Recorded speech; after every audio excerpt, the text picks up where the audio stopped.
Welcome to the daily message for this third Sunday of Easter. During this time of staying at home, one of the most difficult parts of doing that for me has been being away from the St. Nicholas Parish community. I've come to really love and appreciate the people of St. Nicholas. And even though I've been able to watch the live stream Mass and hear Father Bill's homilies and celebrate the Eucharist, it's just not the same because we're not physically together.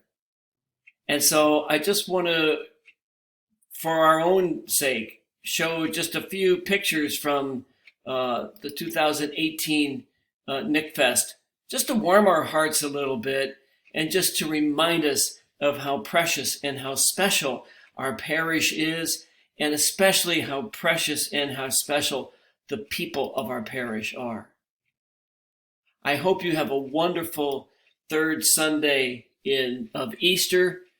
The weather's getting warmer, and let's hope that very soon we'll be able to get back outside and worship together and laugh together and live together. Thank you very much for watching today. Have a great Sunday.